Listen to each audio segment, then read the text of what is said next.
Hot! RJ Jimenez! Finally, may solo album na! Sa launch ng kanyang self-titled album sa Eskinita, ipinarinig ni RJ sa mga customers ng mga bonggang bar sa lugar ang soon-to-be hit songs niya.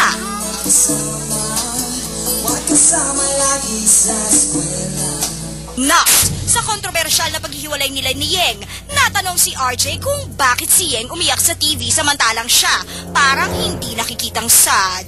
Ang sagot ng lolo nyo, eto.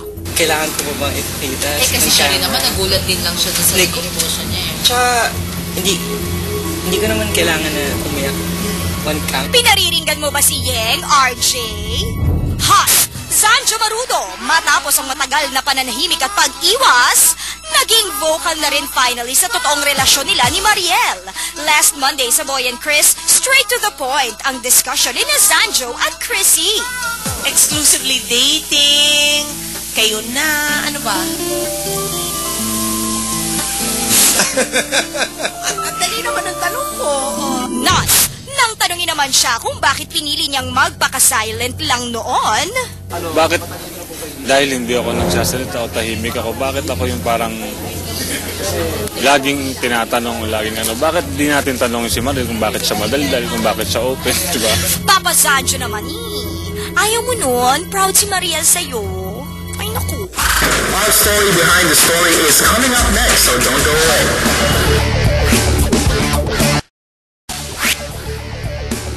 February this year, pinag-usapan ng buong bayan ang away sa pagitan ng magkaibigang Gretchen Barreto at Nadia Montenegro. Lahat sinubaybayan ng palitan ng maanghang na salita mula sa dalawa. Isang alitang umabot pa sa controversial walkout ni Gretchen sa showbiz talk show na Entertainment Live noong February 23. Isang awayang naging dahilan para maungkat ang ilang pang nakakagulantang na issue. After keeping her silence, ngayon, for the first time, exclusive here on Cinema News Alert Weekend Edition, Nadia Montenegro, isa-isang hinarap ang mga intrigang kinasasangkutan niya. Isa sa mga lumutang na intriga, totoo bang may anak sila ng aktor na si Baron Geisler? At ang tanong ng mas nakararami, tapos na nga ba ang alitan sa pagitan nila ni Gretchen Barreto? Lahat ng yan in our story behind the story. After refusing to give her side of the story before, sa pag-attend niya sa birthday ni Jobert Sucaldito ay hindi na nakaiwas si Nadia sa mga tanong ng press. Una na dito ang bali-balitang may anak daw sa kanya si Baron Geisler na lumutang kasabay halos ng pagbabanggaan nila ni Gretchen. Actually, hindi lang yun ang pangalan na banggit. At alam mo, bakit ako nahihiya? Kasi hindi ako 36, 24, 36. Excuse me. Alam mo, parang nakakahiya. According to her, naging close lang daw sila ni Baron bilang magkaibigan ilang taon na ang nakaraan. Yes, because you know that guy, nung nasunugan sila 2 beses, namatay daddy niya, they were shooting Recuerdo de Amor in my house. Naging close kami, naging boyfriend siya ni Matet, Lot-Lot's sister. Alam mo, when you see two friends, a man and a woman drinking, excuse me, when you see two friends drinking in a bar, so kami na. At ngayon may anak na kami. On the other hand, exclusive rin sa Cinema News Alert Weekend Edition, Baron Geisler also spoke up to give his side. It's funny. Sobrang nakakaaliw. Kasi, alam mo, gaya ng sinabi ko sa mga ibang interview, gago ako, pero hindi ako ganun kagago. Hindi rin ako ganun katapang para manira ng pamilya. So, ayun lang. Siyempre, andun rin yung takot kasi alam mo yun, yung side ng family niya, may mga anak siya, may asawa siya, so tapos malingkaw sa kanya. He also clarified that they never became anything more than friends. We're friends kasi nung nag-shoot kami for Recuerdo de Amor, bata pa ako nun eh. So parang, di ba, she's like a tita sa akin. Nung namatay daddy ko, nandun siya. And she was consoling me. Siguro na-misinterpret ng tao na baka may relationship, pero wala po. Nang maungkat naman ang tungkol sa gray eyes ng anak ni Nadia na iniintrigang kanya, ito ang mabilis na sagot ng aktor. Nadia's Spanish, diba? So, siguro sa side ni Nadia. Hindi ko pa nakikita actually, but matapos todo ka ng chismis tungkol sa kanila Baron Geisler, hinarap naman ni Nadia ang malaking intriga sa kanila ni Gretchen na sinubukan niyang iwasan noon. Wala naman akong show, wala akong kahit ano eh. Oh, I have my family to protect. And I cannot go out on TV and lie. And ika nga kung wala ka rin lang sasabihin maganda, huwag ka na lang magsalita. Nagsimula ang gulo sa pagitan ng dalawa dahil sa di umano'y pagkakalat ni Nadia na may relasyon sina Gretchen at Dodi Puno. Hanggang ngayon, yun ang tanong ko sa sarili ko, bakit ako? Ang hiningi lang naman din ng asawa ko is proof na may ginawa si Nadia. Dahil kung may ginawa ang asawa ko, hihingi kami ng tawad. So, hindi umabot sa humingi ako ng tawad dahil wala akong kailangan ipag-sorry.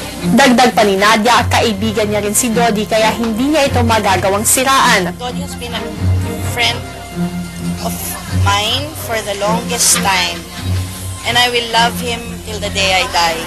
Dahil marunong ako tumanaw ng utang na loob. Matatandaan na noong lumabas si Gretchen para magsalita tungkol sa away nila, isang statement ang ipinadala ni Nadia sa The Buzz. Pero ngayon, gusto niyang linawin na ang statement na yon ay hindi paghingi ng tawad kay Gretchen. I did not apologize. I want to make that straight. Humingi ako ng dispensa sa mga nasabi ko, dala ng galit ko, pero opinion ko. So, I did not ask for any forgiveness. And I have forgiven. I have forgiven.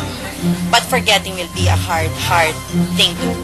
Tungkol naman sa di umano'y pagbabayad ni Gretchen para sa bahay nila, ito ang makahulugang sagot ni Nadia. Siguro siya nang tatanungin nyo dahil may mga narinig pa ako na pinag-aral ang mga anak ko. Alam mo, ako isang tao, galing ako sa hirap, nagkaroon ng sarap. Alam ko siguro kung sino dapat pinagkakautangan ko ng loob. So, pag ikaw tumulong sa isang tao at sinumbat mo, hindi natulong.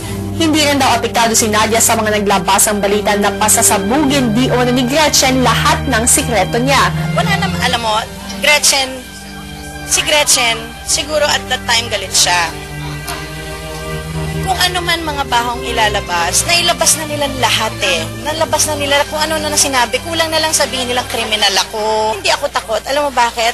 Kung meron isang bagay na natutunan ko dito, wala nang wawatak pa sa pamilya ko. So they can say anything. On the other hand, aminado naman si Nadia na nasaktan siya sa nangyari sa kanila ng dating kaibigan. We're talking about 25 years. Siguro naman sa tagal na yun, marami rin ako naitulong, marami rin siya naitulong sa akin. At hindi ako para sa puntong magsusumbat ng kahit ano dahil kaya hindi ako masasaktan ng ganito kung hindi ko rin minahal si Gretch. Pero dahil dito, nakilala niya raw kung sino ang totoo niyang mga kaibigan. May mga nawala na hindi ko pinagsisisihang nawala, na talagang dapat lang naman siguro wala na sa buhay ko. Masyado na pangit yung mga nangyari at hindi na dapat buksan pa ulit. So, ako, I live for my friends. I have 1 million friends. And hindi ako nanghihinayang sa mga nawala. Hindi na rin daw nakikita ni Nadia na magkakaayos pa silang muli ni Gretchen. It's ended. It has ended. She ended it. No. Tapos na yung kabanata sa buhay namin. Ayoko na. No more. I will not allow anyone to hurt me again. Hindi mo mamahalin ng kaibigan na gaganon. Samantala, nakausap din ng Cinema News si Claudine Barreto tungkol sa issue at ito lang ang naging pahayag ng aktres. Last time nag-usap kami, yun na yun eh. Yung sa ate ko matagal na, yung time na yun. Nasa sa kanila yun. Ako, syempre, kung ano yung mas happy ending, dun ako. Cinema News Alert Weekend Edition also tried to ask Gretchen for her reaction on Nadia's statements, but the actress chose to remain silent at this time. That is it for our show, guys, and we have a couple of announcements. On May 1 and 2, lock on those dates, Richard Poon will be performing at the Music Museum. On May 9 and 10, Cover Boys will also be performing at the same venue on Music Museum, so make sure to lock on those dates. For all music fans, and if you want all the latest on your favorite Kapamilya stars, do grab your copy of the latest issue of Star Studio Magazine. Alright guys, remember, tutok lang dito kung saan uno kayo sa balita. This is Cinema News Alert, Weekend Edition.